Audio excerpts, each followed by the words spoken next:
Baik, pertemuan kali ini kita akan membahas mengenai kebutuhan remaja.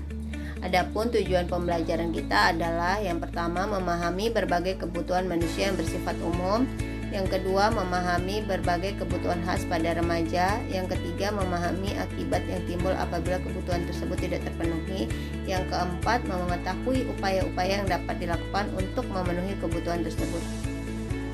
Nah, pada dasarnya ya, kebutuhan umum itu disebut sebagai kebutuhan dasar. Nah, kebutuhan dasar itu terdiri dari kebutuhan fisiologis, kebutuhan psikologis, dan kebutuhan sosiologis. Nah, untuk kebutuhan tersebut ya, di sini dijelaskan seperti menurut Maslow, kebutuhan fisiologis itu seperti apa?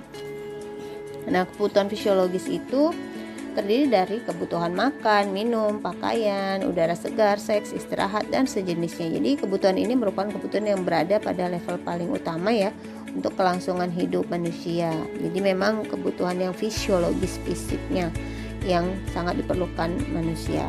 Nah, Maslow sendiri itu menjabarkan beberapa kebutuhan. Selain kebutuhan fisiologis, ada kebutuhan rasa aman tentunya. Jadi rasa aman itu adalah rasa yang dilindungi ya oleh keluarga, kemudian oleh sekolah, terhindar dari ancaman dan segala macam. Kemudian ada kebutuhan akan rasa cinta, kebutuhan harga diri, kebutuhan aktualisasi diri, mampu di sini memiliki peran ya, kemudian mampu menunjukkan tanggung jawabnya. Kadang itu sangat perlu bagi remaja. Baik, nah pada dasarnya kebutuhan khas pada usia remaja itu apa saja? Yang pertama adalah kebutuhan untuk memperoleh kasih sayang.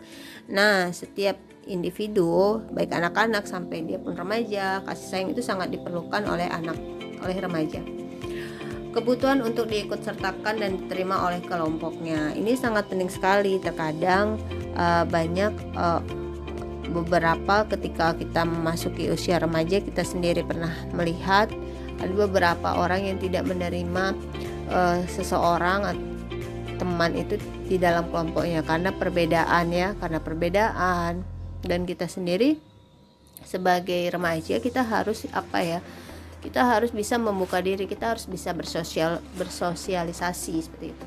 Kemudian kebutuhan untuk mampu mandiri. Nah, ini terkadang orang tua yang kebanyakan tidak memberikan kemandirian kepada anak. Jadi merasa kurang percaya terhadap anaknya, bahwasanya anaknya mampu mengerjakan sebuah pekerjaan, padahal anaknya ingin dia melakukannya sendiri. Nah, bagi orang tua ini perlu kita untuk memberikan kebebasan untuk anak untuk mencoba melakukannya secara mandiri. Kemudian kebutuhan untuk mampu berprestasi. Jadi kalau di sini kita tidak boleh ya mengunggul-unggulkan siswa tersebut, tapi kita harus memberi kesempatan kepada beberapa orang yang lain. Contohnya dalam kegiatan lomba, kalau sudah menang ya udah nggak usah diikutkan, kita akan memberi kesempatan yang lain yang belum berprestasi, contohnya seperti itu. Jadi kalau kegiatan-kegiatan seperti 17 Agustus yang sudah menang kan tidak diikutkan, tapi yang belum menang yang diikutkan kembali agar semua memiliki kemerataan mencoba untuk berprestasi tadi. Kemudian kebutuhan untuk memperoleh pengakuan dari orang lain. Jadi terkadang kalau kita aja sebagai struktur anggota dalam keluarga, kita harus memberikan pengakuan. Setiap anak itu memiliki keunggulan berbeda-beda, keunikan berbeda-beda. Kita harus memberikan pengakuan bahwasanya dia tidak semua anak sama ya. Ada kelebihan masing-masing. Kita harus menonjolkan keunikan. Oh, si A ini pintar masak, kamu ini ini pintar. Jadi kita jangan menjatuhkan anak tersebut, tetapi memberikan pengakuan bahwa dia mempunyai kemampuan yang unik-unik gitu, yang berbeda-beda. Kebutuhan untuk dihargai. Dan sebesar apapun usaha mereka, kita harus menghargai anak tersebut. Sekecil apapun usahanya, maksudnya sekecil apapun ataupun sebesar apapun usaha yang sudah dilakukan oleh anak tersebut, kita harus menghargai anak tersebut. Jadi jangan memojokkannya, seperti ya hal-hal yang kecil saja deh kita harus oh ya terima kasih, walaupun memang pekerjaannya kurang sesuai dengan apa yang kita inginkan, tetapi kita memberikan apresiasi kepada anak tersebut sudah melakukan usaha. Sama seperti kita ketika kita memberikan tugas pada siswa, kita hargai usahanya gitu, tapi tetap kita bimbing agar dia melakukannya dengan sempurna sesuai dengan keinginan dan atau tujuan pembelajaran yang kita inginkan, yang kita ingin capai, tetap kita bimbing. Kemudian kebutuhan untuk mendapatkan falsafah hidup. Artinya apa? Falsafah hidup adalah arti hidup ya. Kita harus membimbing terus sampai dia memberikan membiarkan si anak untuk menemukan apa arti hidup.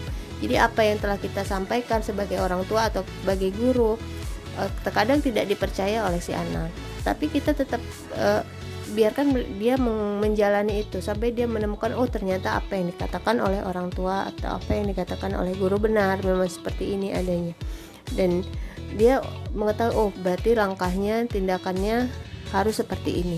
Jadi kita tetap memberitahukan tentang segala hal, termasuk kepada bagaimana solusinya, baik dia tidak percaya, baik dia percaya atau tidak percaya, nanti dia akan melewati itu dan akan mengalami hal tersebut. Hal yang timbul apabila kebutuhan dasar tidak terpenuhi. Yang pertama adalah rasa tidak puas. Jadi kebutuhan dasar yang seperti kita sampaikan adalah sosial psikologis ya, kebutuhan fisiologis sama pentingnya dengan pemenuhan kebutuhan fisiologis di sini. Jadi pemenuhan kebutuhan sosial psikologis itu sama pentingnya dengan pemenuhan kebutuhan fisiologis. Tadi fisiologis kan kebutuhan diri dia baik seks, makan, minum dan segala hal.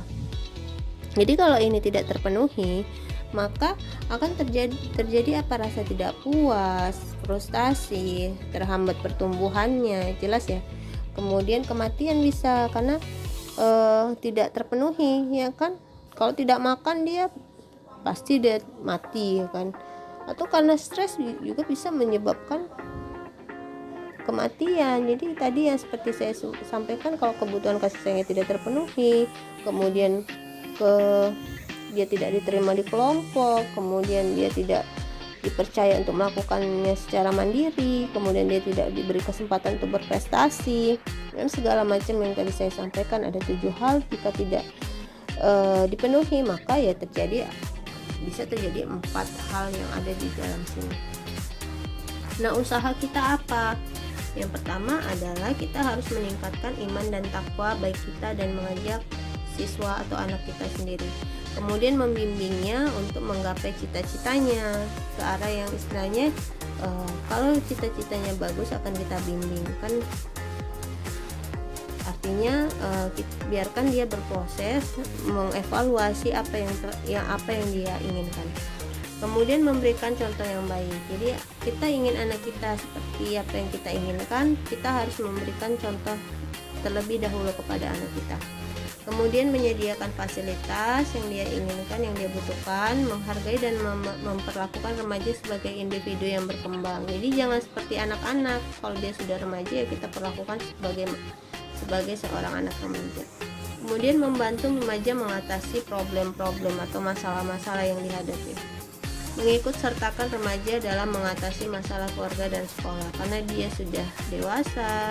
Alangkah bahagianya dia diberikan tanggung jawab untuk bisa mencari solusi tentang masalah yang ada di keluarga dan di sekolah. Baik itu masalah kebersihan ya, kalau di sekolah bagaimana nih caranya, segala macam. Kemudian sekolah perlu menyediakan sarana yang dibutuhkan dalam kegiatan siswa yang diinginkan. Jadi kalau seandainya pembelajaran yang abstrak susah dipahami ya kan, kita bagaimana caranya agar dia mudah mengerti, seperti ya penyediaan fokus agar apa yang bisa kita sampaikan, baik sumber belajar yang dari teknologi, kita bisa ambil videonya, kita bisa tembakkan ke dinding, kita bisa lihat ya kan, dengan menggunakan infocus dan semua bisa nampak.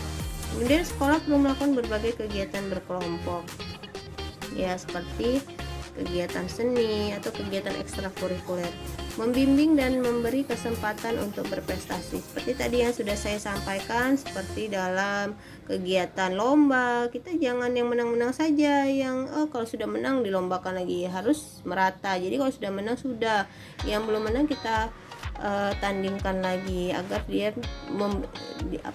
dapat kesempatan untuk berprestasi. Seperti itu contohnya.